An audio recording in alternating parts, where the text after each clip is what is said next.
Thank you all for being here this morning. We are going to be working on some different programs, different applications that you're going to be using during your time as a tax preparer. So I wanted to make sure that everyone was set up, and I'll give you a brief overview. We're not going to go into a lot of detail. Basically, this is just to get you in, get you logged in, and then you are free to go in and explore and find out all kinds of things. So we're going to just, these are our objectives for today. We're going to be looking at VSP, and that's for scheduling shifts and deleting shifts. We're going to be looking at Link and Learn. Going in, the overview of the testing. Link and Learn is the certification program that you'll need. These are where you'll need to take all the tests for the different, all of you are going to be tax preparers, so for the tax prep. And then we're going to be looking at Tax Slayer, which is the application that you'll be using to complete tax returns. And then we're going to look at an overview of the work at the site, what you'll be doing. And I will tell you up front that each site is a little different. So some of these things that I tell you may change when you get to a site. Most of our sites do work on the same procedures. All right, so what I'd like you to do is to log into your computers.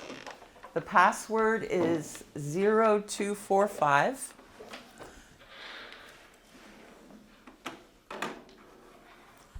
You might need to check the mouse. Yeah, I think they were probably turned off to just kind of save on battery.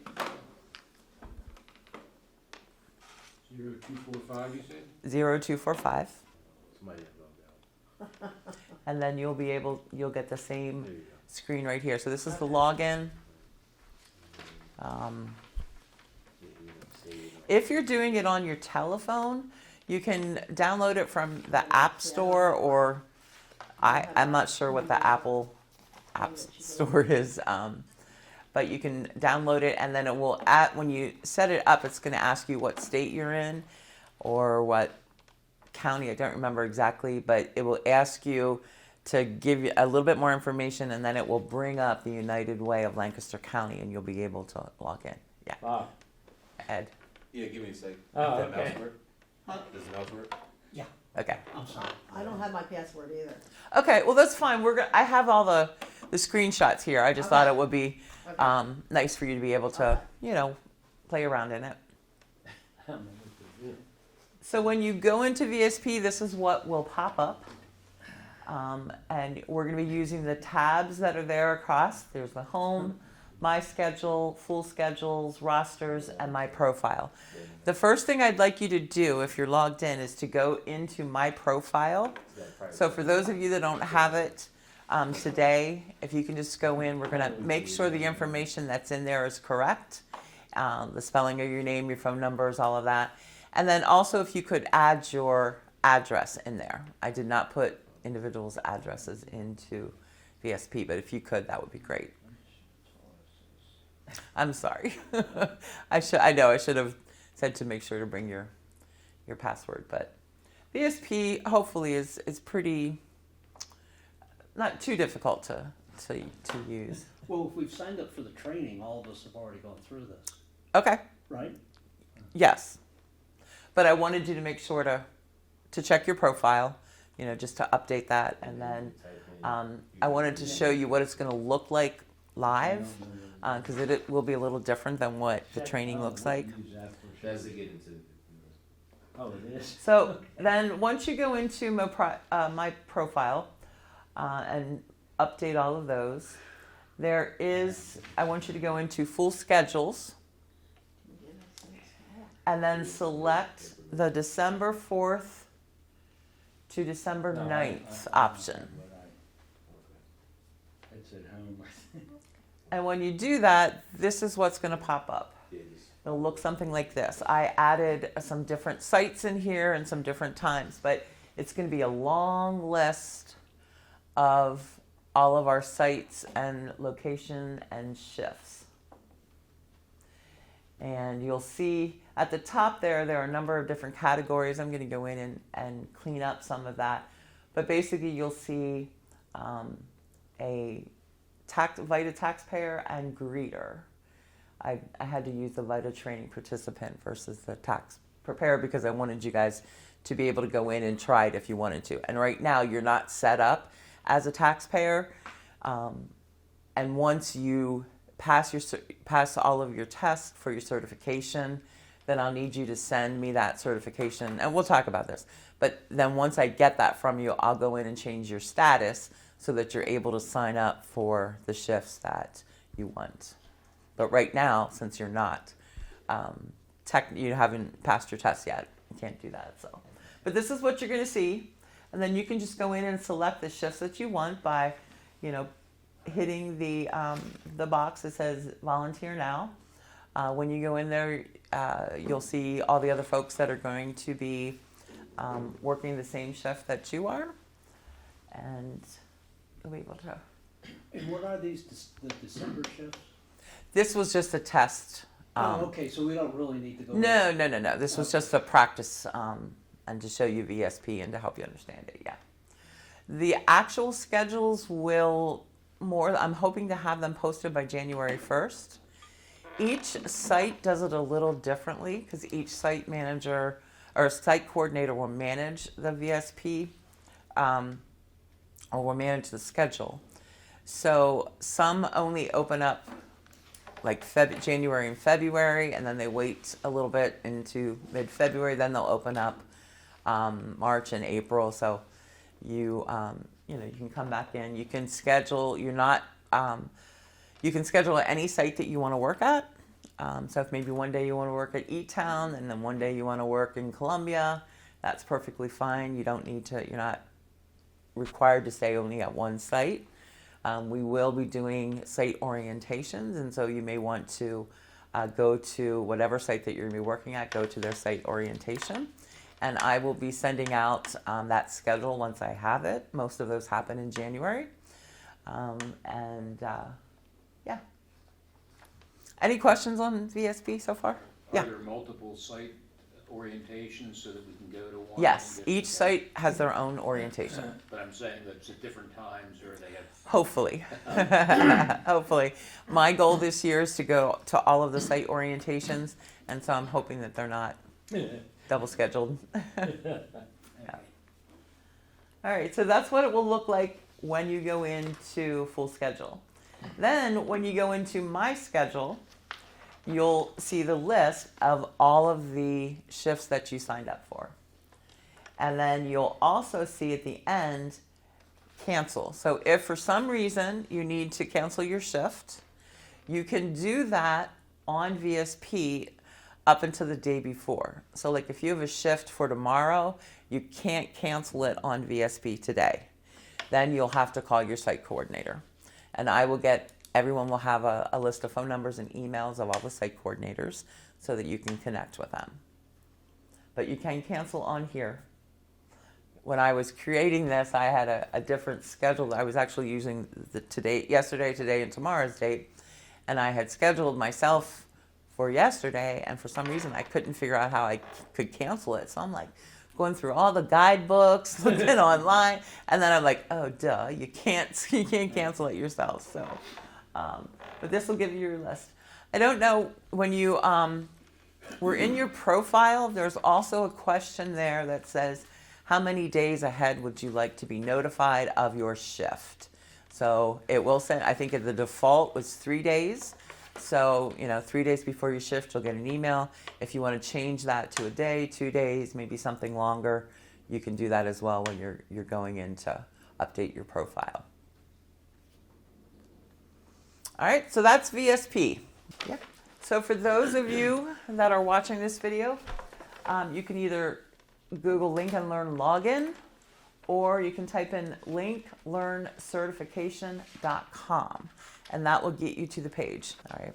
So now we're going to move on to Lincoln Learn. This is the program that you're going to need to take your test. Ed, could you help him bring that up? Okay. I'll get Ed to come over to help you there. All right. So as I said, Lincoln Learn is the program where the IRS will have you come to take your test so that you are considered IRS certified. All right, we have nothing to do with the test, and so you'll need to create an account for Lincoln Learn, And so what you're gonna do is go down. You want us to do that now? Yes, everybody's gonna sign up right now for Link and Learn, and then when we do TaxSlayer, everybody's gonna sign up for TaxSlayer. Yes. So hit create new account. I had a tab, You already had the tab. right? Or you can go to Link Okay, Learn got it, Certification, okay. and then down here it's gonna tell you to create. All right. So you're at the create new account. Yeah. All right, so self-registration there, you're going to click 1 for VITA volunteer, no for site coordinator, no for instructor, no for IRS spec territory manager, and then do you plan to volunteer in VITA? Yes, and the training source is other. All of that is there on your handouts. You're not going to have to do this again. This is just a one-time thing. And then there's, 10, 15 demographic questions. You can go ahead and fill those out.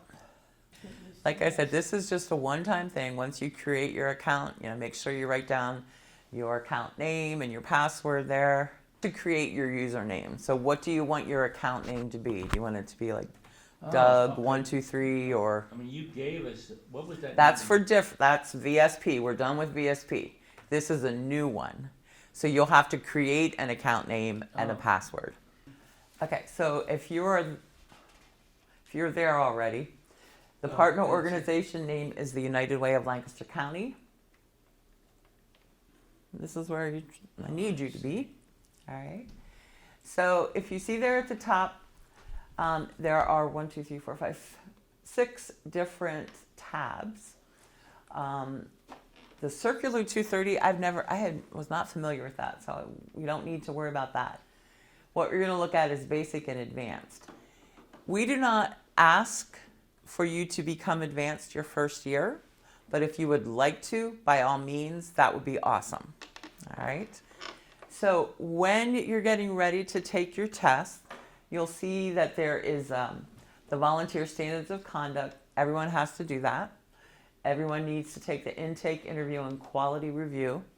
And depending upon the tab that you're on, right now I'm on the advanced tab. So you will see the test as the 2022 advanced exam.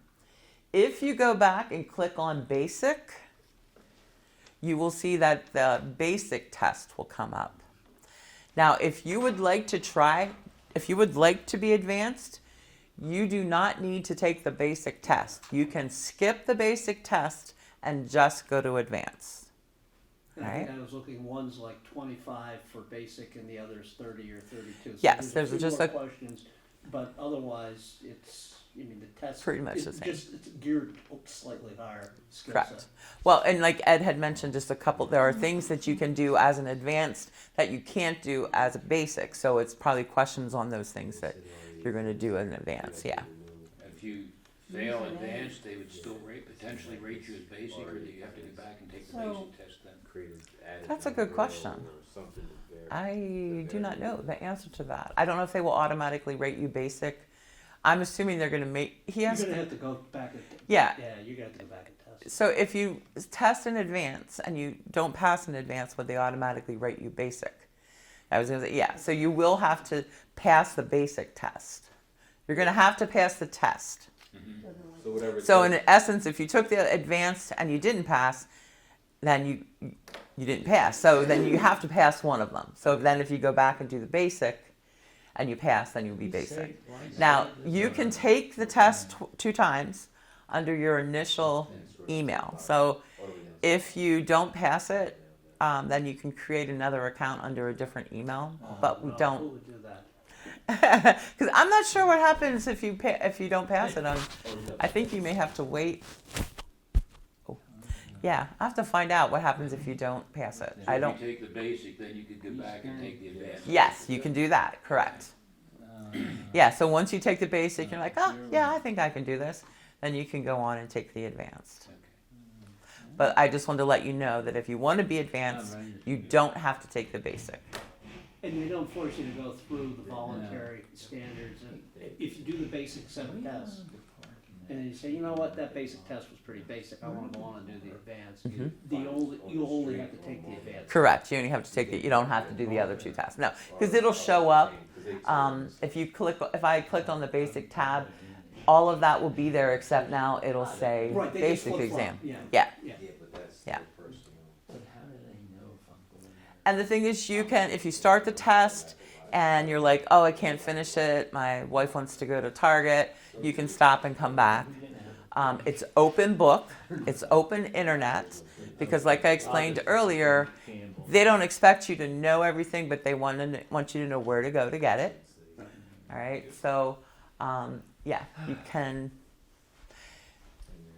This needs to be completed by around mid-January. If you're going to have some issues, like if something came up and you're not going to be able to, then you have to have it before you can work at a site.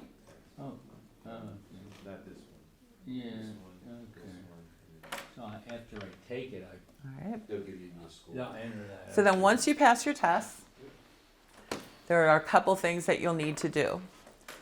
So the first thing is pass all your tests.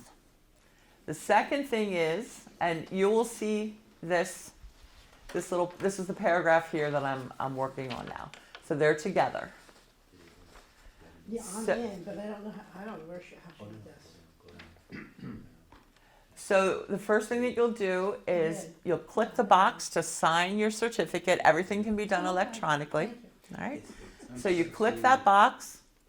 Then after you click the box, you want to go to where it says click here. How did you get there? I'm sorry. It's right beside this. I'm not seeing it. So, okay, just do this. Gotta go right? through, yeah, we click on Okay. these. Gotcha. Oh, okay. You're not seeing it there because you don't have a test that was completed. I completed a test. Ah, okay. That's why. That's- You, yeah. After you take your test, you will see this pop up. Okay. All right, so you just click the box and that will electronically sign it. Then you're going to click where it says click here, and that's going to bring up this form. And so there's some information in this form that you'll need to complete. It's going to ask for, you may have to put in some of your demographic information, but it also has all of that. So, but you do have to sign this electronically, which that's what the clicking the box will do. So when you click here, it's going to bring up this form, and then you're going to need to save it. You can print it out if you want to, but you need to save it. And I need to get a copy, and any site that you work at, your site coordinator will need a copy of it. You don't need this page, you just need this page. It doesn't get registered in a system somewhere? It does. It Then is. why do you have to physically bring paper? Because the well, you don't have to physically bring paper. You can send it to your IRS site coordinator. You can email Oh, it. okay. You can But email we're required to have a copy of this form on site.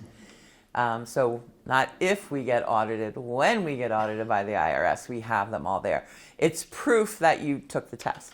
Because, I don't know, it's kind of hard to see, but right up here, it lists all of the different certifications. And then it'll put a P or an F, I guess. So that way they know what tests you took and what the status was. Oops. So if I take the basic and decide to take the advanced later, then Yep. I'd have to fill out another one of those forms. You wouldn't have to fill it out. You would just have to print it out. Like, It'll have a P then. correct. Okay, so that same form has to be updated. Correct. And then you just get us a new form. Okay. Yeah.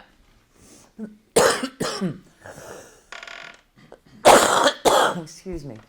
And then over here, it will give you a link to whatever test you're taking. So for example, this is for the standards of conduct. If you wanted to check out the IRS documentation, you would click up there and then it would bring up the IRS form. Same way for intake, interview, and quality review.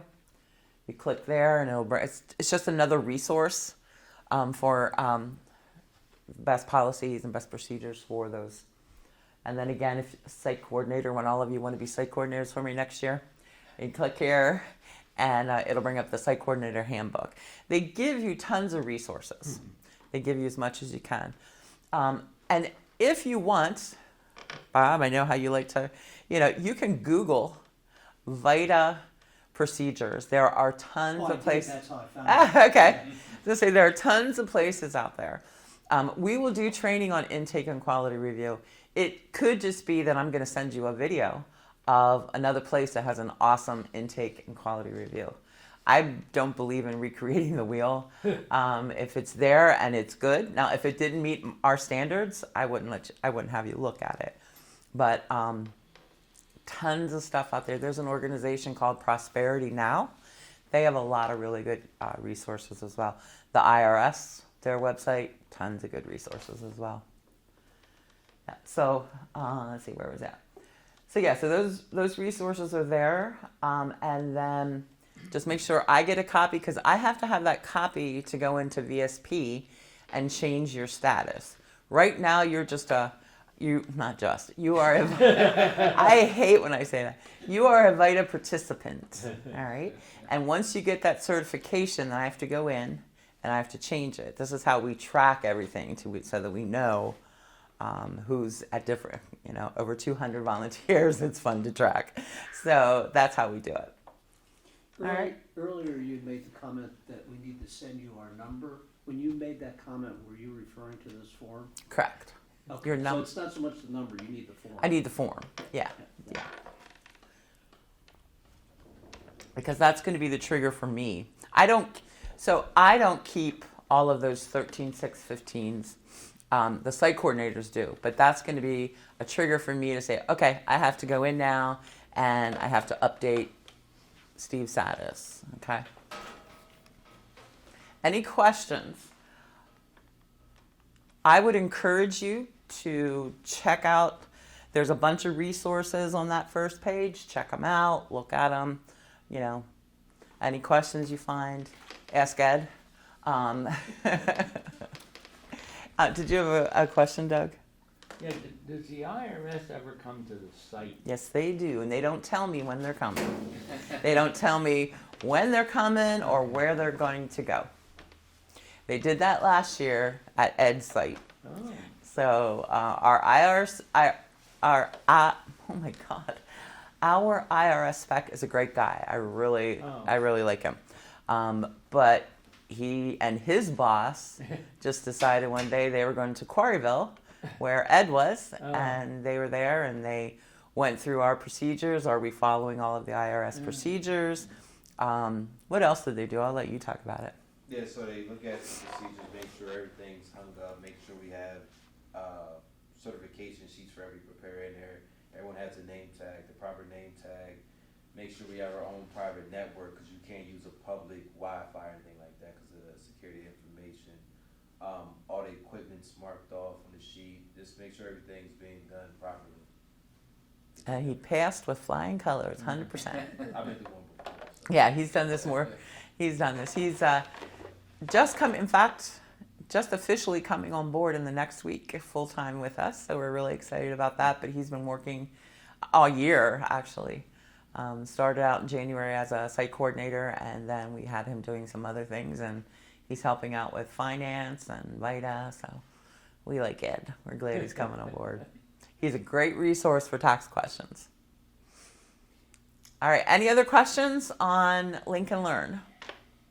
And again, if you're doing this at home, you guys can call me, and I can try to help.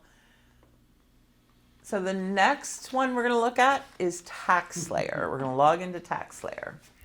So there should be a tab on your laptop. And if there isn't? If there isn't, you can type in taxslayerpro.com. Okay, there it is, Google. Yep. Or you can Google TaxSlayer Practice Lab, yeah. You can also get to it from Link and Learn too, from the home page when you log out. And also make sure you log out of Link and Learn. Yeah, you sign out. And you go to the right, it says say Practice Lab. Yes, Yeah, click on that. That'll take you there. There you go. access Lincoln Learn taxes. No, that's the. Yeah, then you type in off the screen. That's the No, sir. On the TV. That's where you're at. You're where you're supposed to be. You just gotta type in, what is it, text? Okay, they said. Yeah, It's- train it's for web. this So one? everybody yet? No, you gotta sign out. Okay, he's got you. Yeah, right there. Practice lab. There you go. Oh, it's And that practice. take you directly to the Right. practice lab, which is, yeah. Okay, got it. All right, so is everyone at this page? Ed, No. I got you. Give it to me. No. so, And just so you know, during tax season, this is the only thing you're going to use, and you're not going to have to go through all of these steps because we will have everything on a tab on the laptop or computer that you're using, and all you have to do is click it, and you'll be right there. Okay, This is hang just on, all I'm the not there setup, and that's why I thought doing it together would be helpful. Yeah. yet. I'm not there yet. Okay. Okay. I'm a tax layer practice lab Google, but Oh, that's where in the. What's is that face? When am I doing that? that's just You sign Facebook. out. Okay, go over here and create a new tab. Yep. And then click practice lab. Oh. Yep. So click the actual word. Okay, Oh. there it is. Oh, That one. That's Okay. where, yeah. On your. Gotcha. type that. Sorry about that. As I say, I thought I spent Yeah. hours doing this Sunday afternoon, making sure every computer had the tab set up, and And then we botched it. no. All right, so at this box here, you're going to type in all caps, Train Pro Web. And again, on your handouts, you have this. Everything is there, so if you go back in again to look through TaxSlayer, you have all those passwords there. And then you should have a small box that pops up that looks like this. It says sign in, username, sign in, create an account. We're going to create an account. I put that in there. Type it again. Where? And then you Oh, should here. have create new account, this here that pops up. 4, 8, Come on. and P-R-O, pro. All right, now, when you create an account for TaxSlayer, it has to be 15 characters. Jesus. I know. So I used to always just type in password as some of them and then whatever else I needed. But you can do whatever you want. But it has to be 15 characters. Have to have a one capital, one lower, Oh, okay. one number, and one special character. All right. And then when you get to the program type, it's going to be VITA. And then when you get to the sit-in, it's hard to read, so I will read it out loud. So when you get there, let me know. That is on your sheet too, but it's like so tiny. I'm sorry. Yeah. And it has to be, if you type something in, password, you type something in, it'll show you that you can't see it, it's small. But when it rejects, it has to be one of those characters. There's 5, so it's not like. 15 characters, you said. 15 characters, yes. One time I think I used the city where I live and the zip code and a special character. No, you can't see, it's just when But you get yeah. it, it'll reject it, and it's that, and then Should you. have printed one on each page.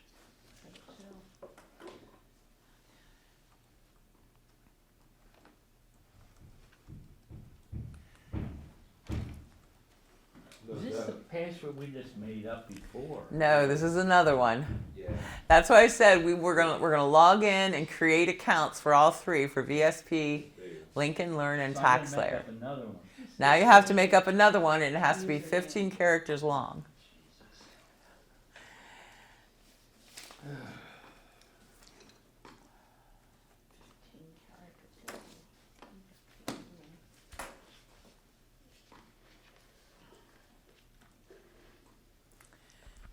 So are any of you at where you need the site identification number? no. Not yet? Okay. That's fine.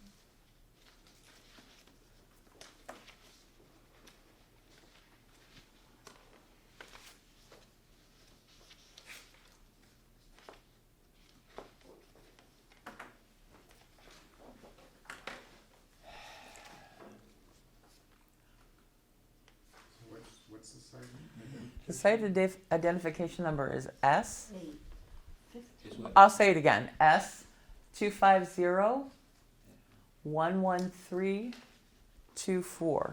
Can you, like, write it and put it on a yellow post-it or something? Yeah.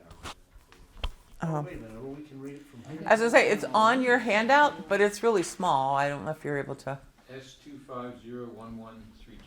Correct. And you won't need this again for anything. This, again, is just a one-time. In fact, each site, this is assigned a different sit-in, site identification number, and those numbers will automatically be entered in. You won't have to do anything with them. It's just this one-time thing.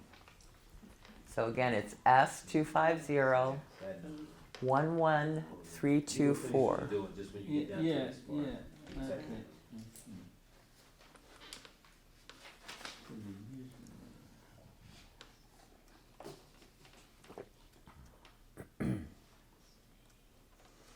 The sit-in helps to identify like the number of returns that we do and gives us some of the data. It's just one way that they're able to sort it. Looks like my password failed. The password failed for, It doesn't say, just like, I don't know, I hit, maybe you didn't have the same one for each one. I hit create account Okay. and it didn't process and Yeah, there's. it doesn't, when that red box pops up, that means it didn't meet the requirements. Yeah. Yeah, but it doesn't allow you to see what you Okay, had in what there, so site? it failed. Information, so- what's that again? If there's a difference, S, then- capital S, 250-11324.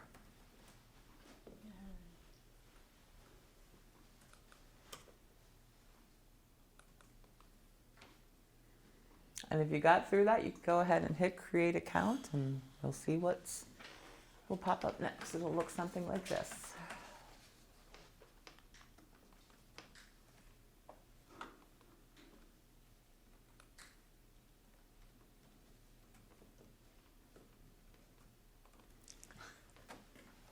We doing this? So again, when you go into TaxSlayer Yeah, Practice, you security. will need that Train Pro Web So you click on it. password because that will pop yeah. up first, and then you'll need the one that you just created, the 15-digit one or character one. Okay, I guess I didn't use the right special character. Ah, okay. Just not allowed to use certain ones. Yeah, it only wants you to use, what is it, the ampersand, the dollar sign? Yeah.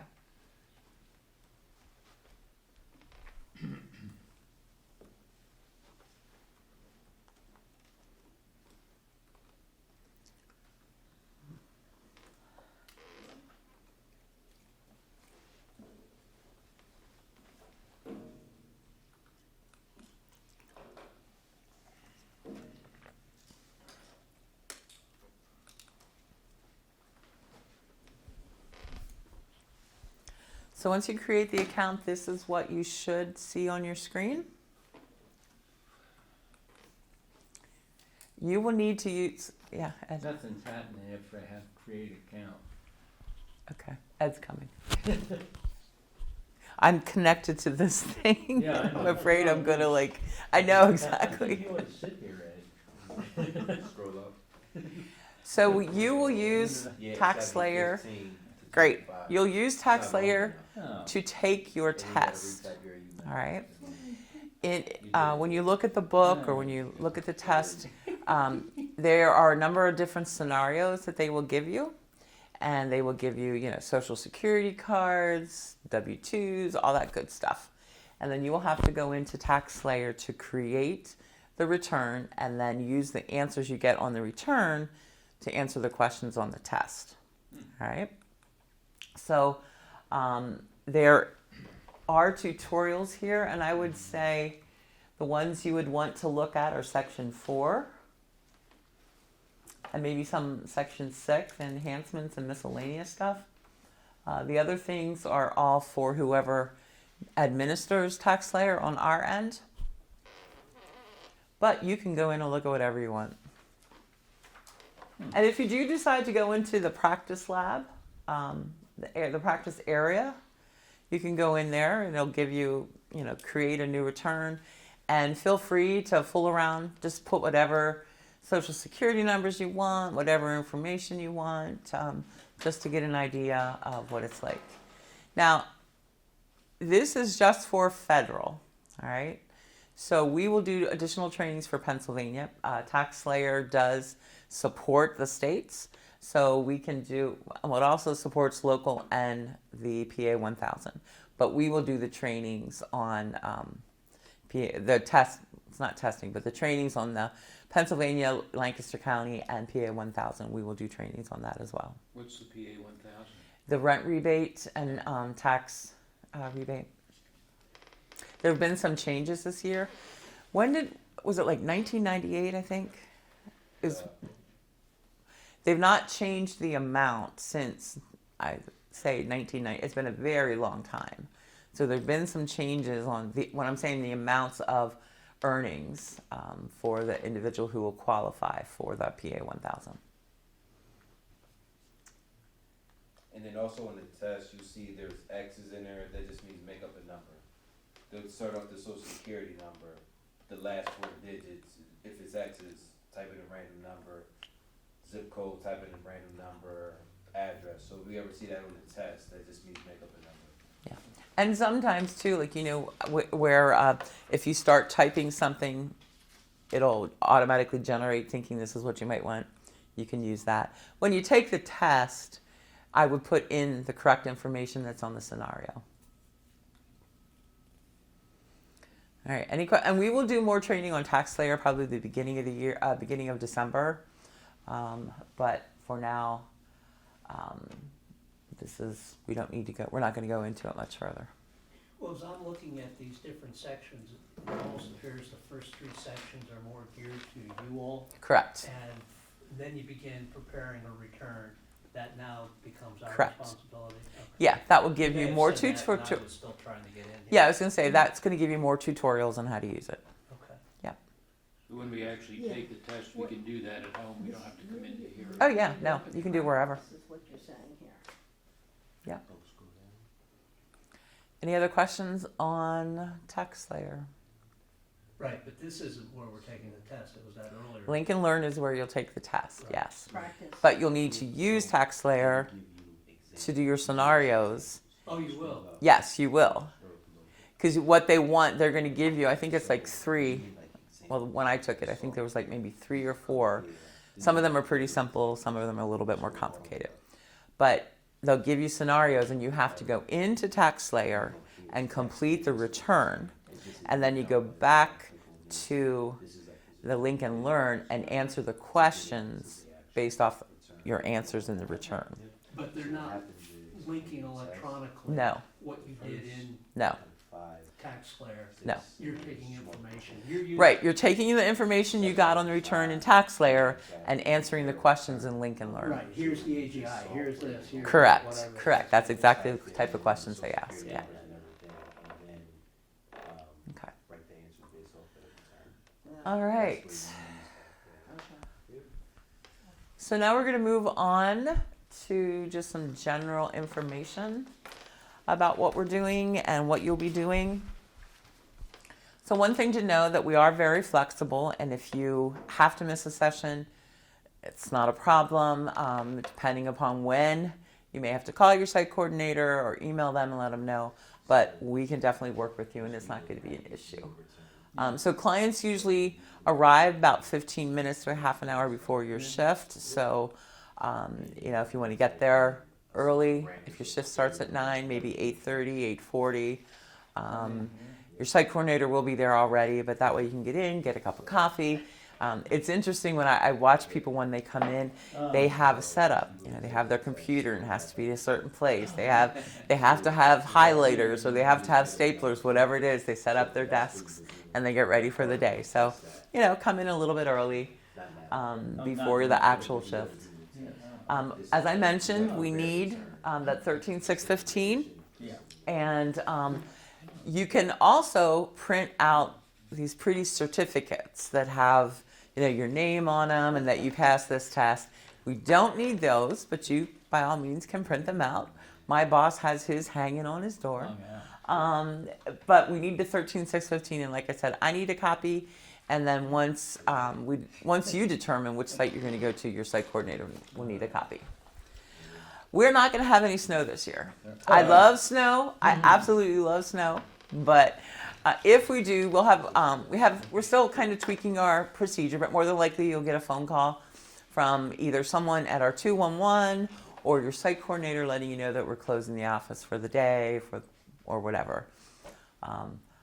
Although snow to me is good. Last year or this past season, one of the first weeks, I had gone to the VITA office. We had some issues. It wasn't going very well, but it started to snow and the world was right. You know, everything fell into place. So, and as Ed mentioned about having name tags on, everyone would get a name tag.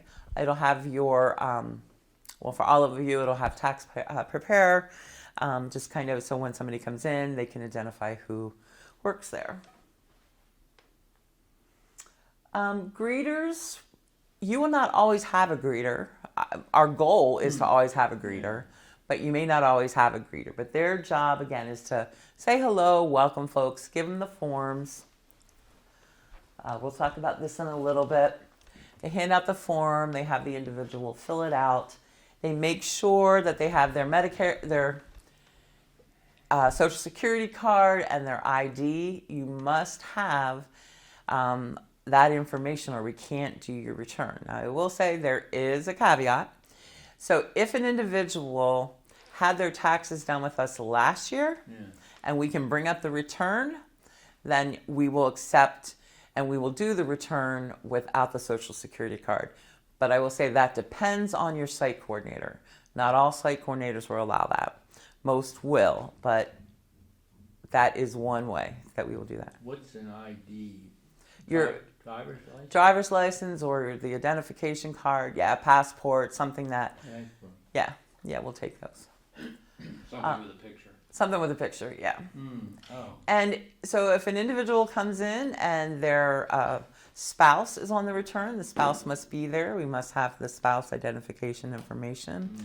I know I did make an exception one time because the husband and wife had come in the year before, but the spouse was ill and we had them write a letter and, again, so there are times when there might be an exception, but most of the time not.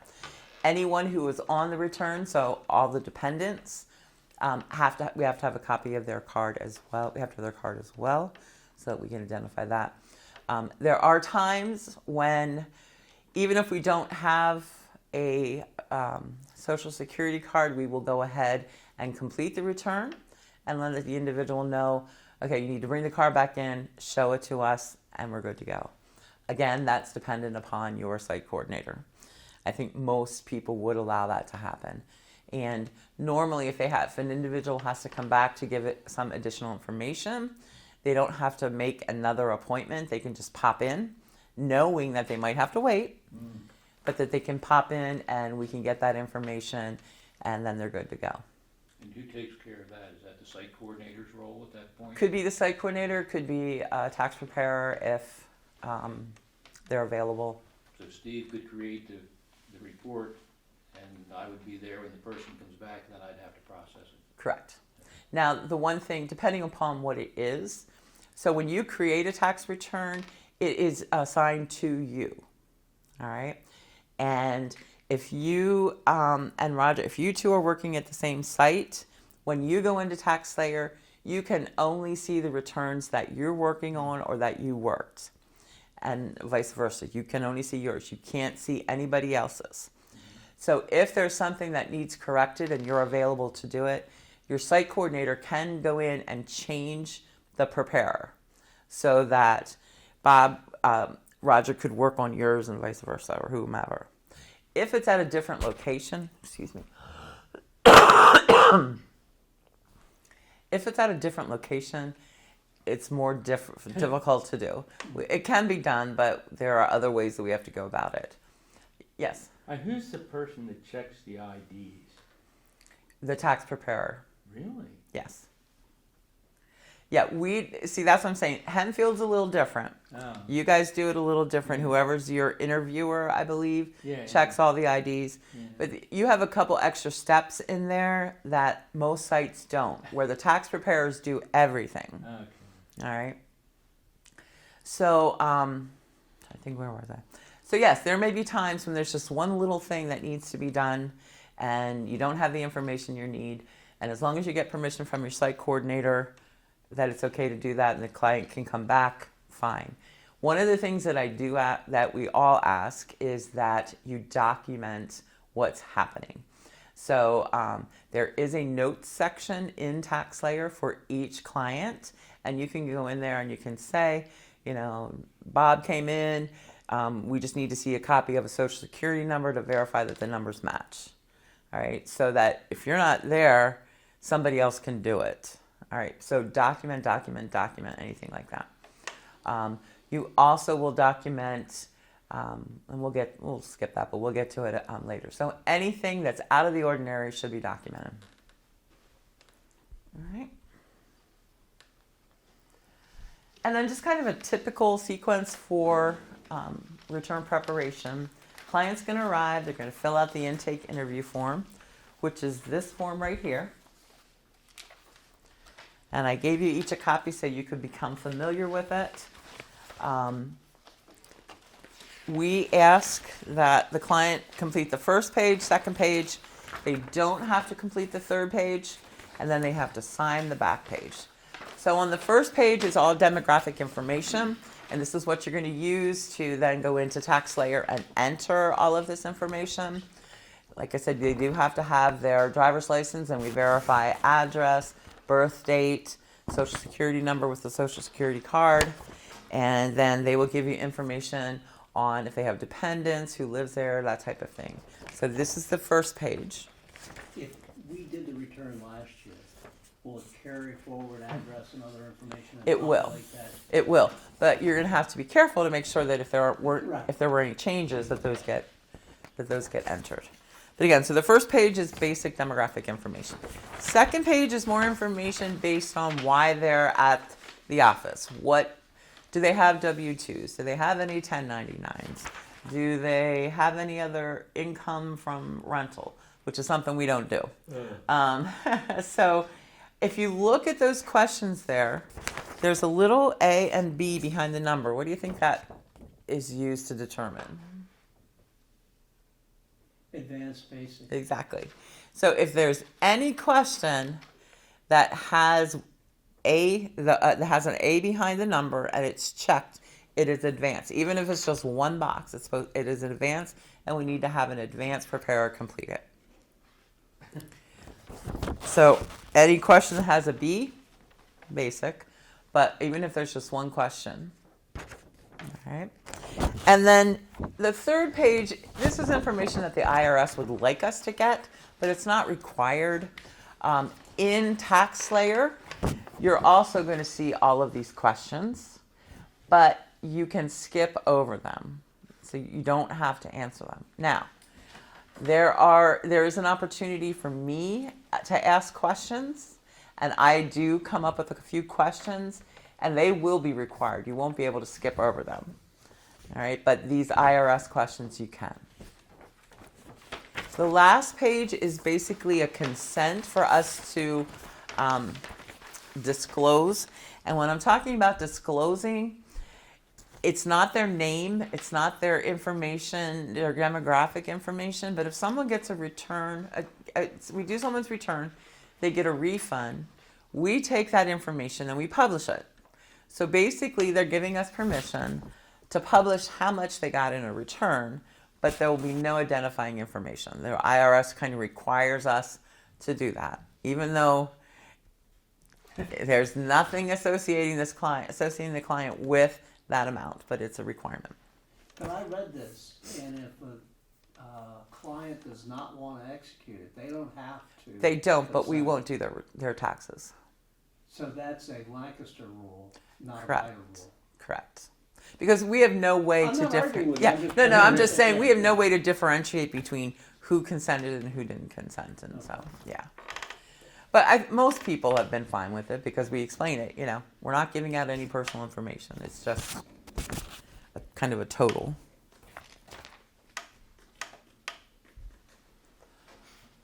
Alrighty, where are we at here?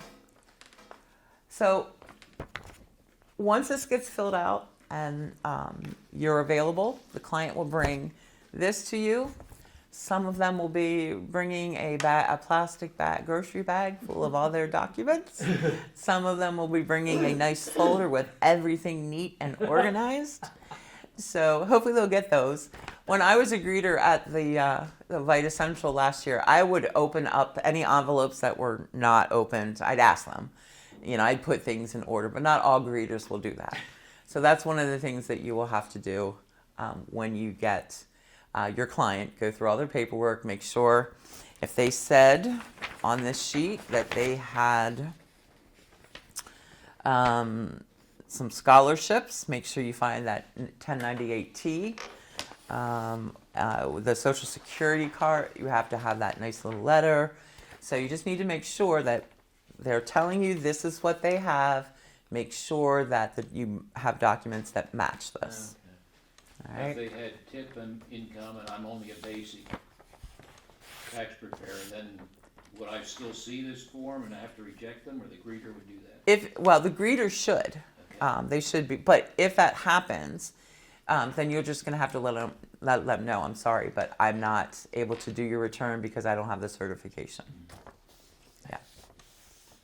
But that is one of the things that we ask the greeter. The greeters will have a list of all of the tax preparers, and they'll know what their certification is, and so they should be able to make sure that it gets funneled to the right person. One of the things I will, we'll get that. I'll do that in the next one. So again, like I said before, you need to make sure you have Social Security cards for everybody. You're going to organize the papers, and you'll work and you'll get a system. You'll know what works for you. But most people use that yellow form and all the information that is on that form to then enter it into TaxSlayer. You're going to verify all that information using the cards that they give you, but you could be lucky and you go into TaxSlayer, and when you type in John Smith pops up. There's all his information. You're just going to double check it, make sure it's still correct. So then you'll put everything into TaxSlayer. State feeds off of federal, local feeds off of state, and property tax feeds off of state as well. You may have to input some additional information, but most of it will pull through. But if you have any questions about the paperwork, check with your site coordinator or the tax preparer next door. And the updates would pull through also then for somebody that was a previous client. Yes, that's what I was saying. So if you were in last year and you come in this year, when I start to type in your name, it should bring everything up. Actually, I think when you put in the Social Security number, it'll bring everything But up. I'm saying I verify that your address is the same as last year and it's not. So I change it. Then you'd have to TaxSlayer change it. Federal. But Correct. does that then have? Correct. That will pull through then to the others as well? Yes. Now, when you get to local, you will have to identify. So if they lived at one address from January 1st to August 1st, you have to put that information in there, and then where they were from August 2nd through December 31st, because then that will identify like the local tax that they have to pay. And there will be some calculations that you have to do. But we have little online calculators that you use to do some of that. All right. I did mention the consent to disclose. And so once the return is complete, then it needs to have the quality review. Some site coordinators do all of those QRs. At Henfield, they have somebody else that does the QRs.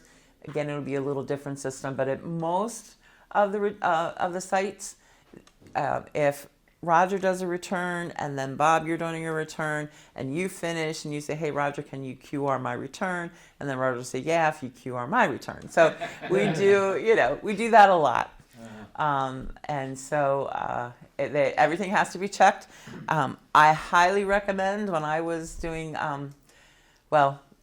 there were a number of returns that had gone through QR, but then they were rejected. And so I was working the rejections, and I go in and I look at it, and the names were reversed. So the last name was actually Paul, but the person thought Paul was the first name, and then it was a very unique first name, and they assumed that was the last name. So they switched them, and it got rejected. And so even they should have been looking at the Social Security card because it was on there. So it's really important to use that Social Security card because however it is on the Social Security card is how it has to be in the return. So we have a fair amount of Latinos in our area. It's very traditional for them to have two last names. My kids have two last names. So you need to make sure that if they have it on the Social Security card, it's on the return. You don't, if the dependent's name is Junior, and that's what they go by, but his real name is Ezekiel, you gotta make sure Ezekiel's on there. If there's a hyphen in there, you gotta make sure the hyphen is in there. So it's really, really important. That's the very first thing I do when I get a QR. It's like, where's the Social Security card? And I check all of that out. When you're doing QR, for me, when I do QR, I'm checking to make sure the names are correct. I check the address, I check the date of birth, and I check the numbers on the W-2s to make sure they match, because when the system does the calculation, as long as those numbers are correct, then we're going to get the correct outcome. But we, again, will do QR training to make sure that you're doing it the best, and your site coordinator will also train you on their version of QRs. One of the things that we then ask is, so Bob, you had Roger QR your return, you're going to go into the notes and you're going to say QR completed by RL. Yeah. All right, so that way we know who completed the QR. All right. And QRs are based off of your certification as well. Like if you're basic, you can't QR advanced return. Oh, yes. Oh. All right. Any questions on that? And then also when you go into TaxSlayer, they have little things that they call tags. So you're going to have to, once the QR has been completed, you're going to click Complete Return, and then you're going to click Ready to E-File. And so when you click that Ready to E-File, that's what tells the site coordinator, okay, I can send this in to the IRS. You're not able to send in a return to the IRS.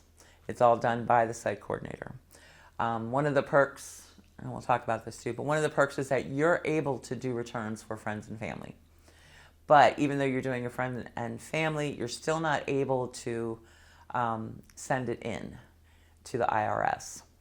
So it's really important that you're always identifying what's going on within the return so that we know. So as a site coordinator, I have the ability to run a report that tells me, are there any returns that have not been completed? And so I see that list and I go in and I'm like, oh, okay, Bob, you're working on John Smith.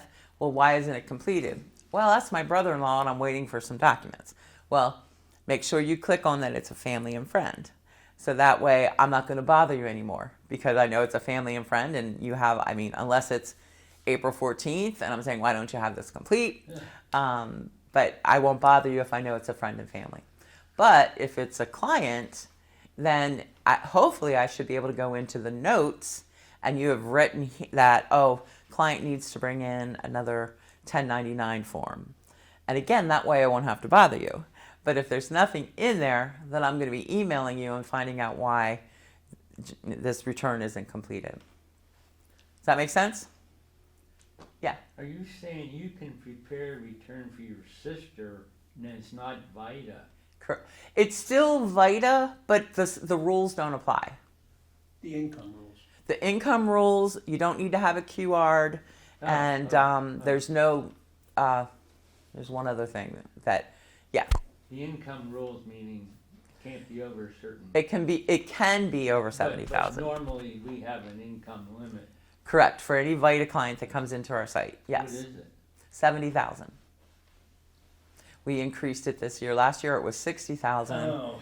the IRS, we were going to increase it to 65, and then the IRS came out and said, oh, we're going to increase it to 64,000. So then we're like, okay, let's increase it to 70. So that way we can get as many of our folks in our community as possible. So you can go higher than the IRS limit then? Correct, if it's friends and family. And that's where it's important that it's noted that it's friends and family. But it's still subject to the site coordinator's review, so if you don't want the site, oh, it isn't? Mm-mm. Does that mean you can file it then, when it's friends and family? You can't, okay, so if it's friends and family, one thing that you can also do is make a return private. So, for example, I do my taxes in TaxSlayer, but I make it private, so nobody else, the only way that you can get into it is to have a password. Okay. So if you want to do your own taxes in TaxSlayer, you can make it private. Same way you can do that with friends and family. Right. But Then Do you need to head submits it out? At that point. Yeah. I'm The sorry. site coordinator then submits that private return without looking at it. Yeah, they don't look. I mean, there's so many hundreds No, of but I'm returns saying going through. It's not accessible to the site coordinator, is that what you're saying? If it has a password on it, no, Okay. they can't. Nobody. So it I would- can't even access Would it. just be marked as ready to be submitted. Correct. You would click on there, the ready to e-file. And so when site coordinators send files electronically, again, we have this report, and you go in and you have this long list, and you can just click a button that says send all. So we're not looking at individual stuff, no. But you can send them individually too.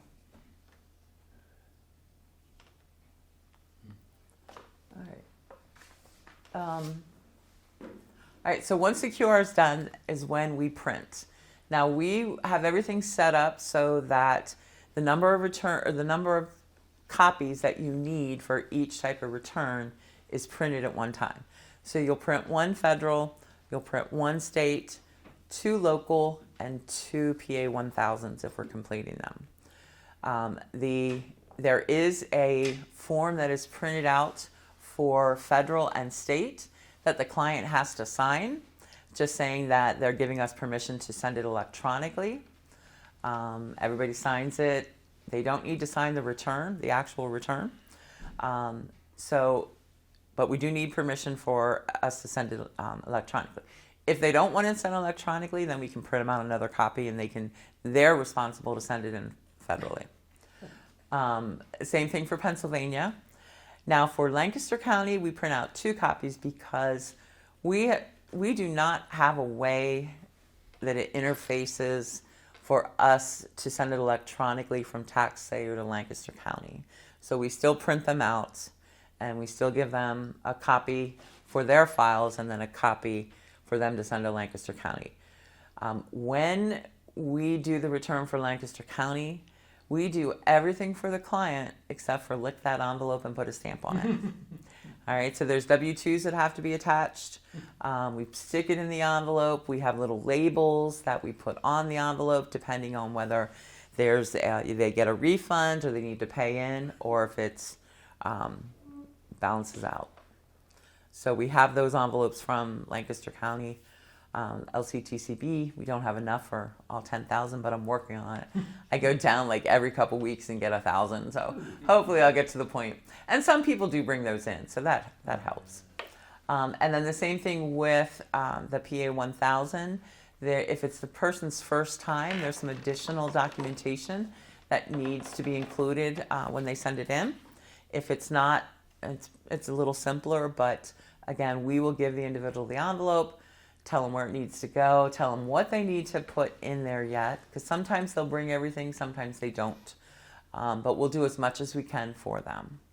And then we have an envelope like this that all of the information, all of the copies go into, all of the original documentation that they bring along. We don't keep anything.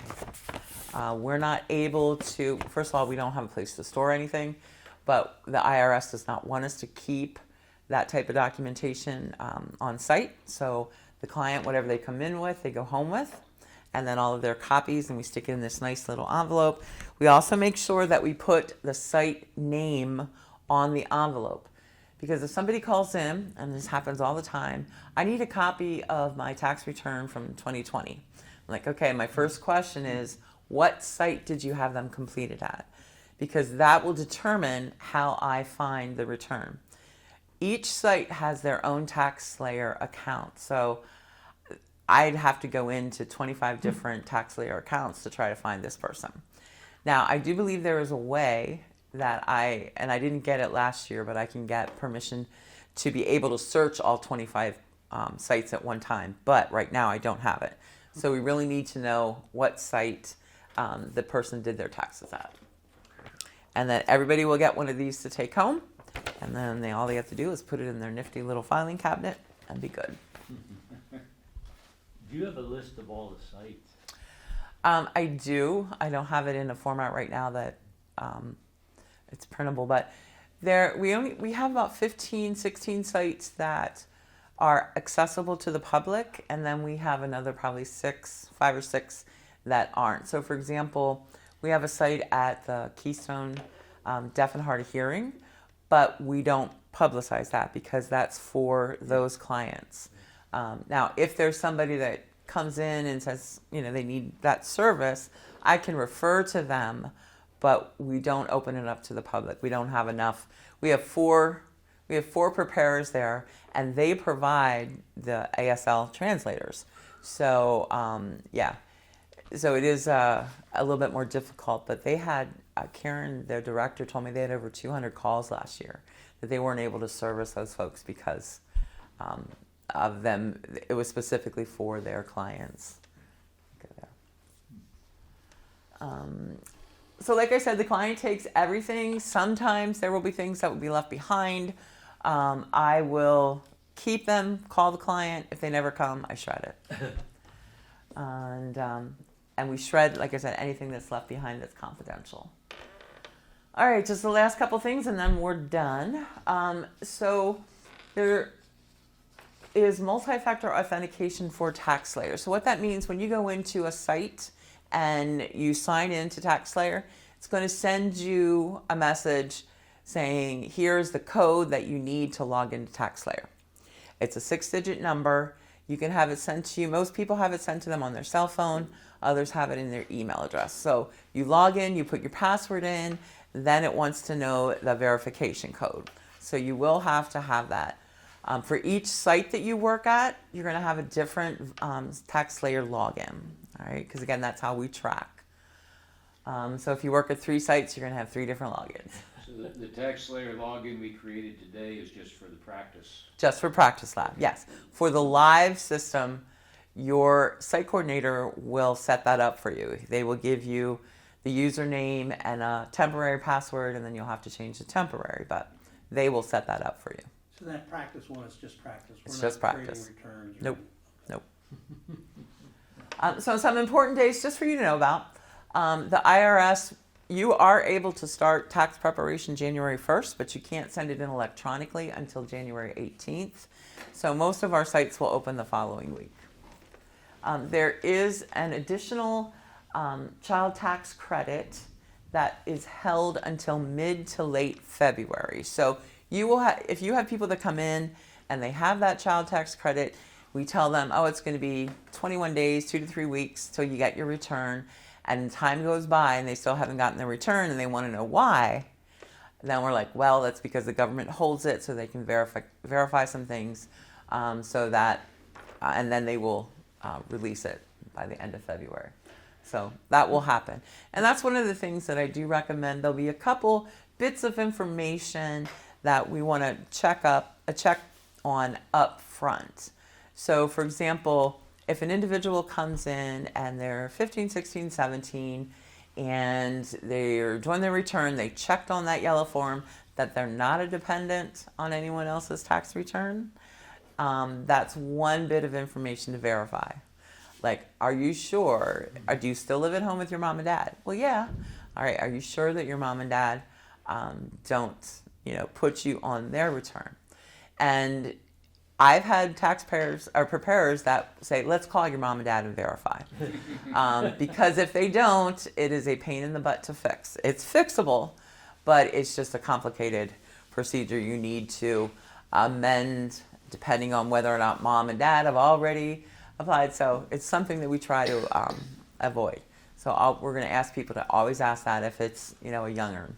The other thing that we want people to look at is asking if you have a PIN number. There's a six-digit PIN number that the government gives out for anyone that has been involved in any kind of fraud.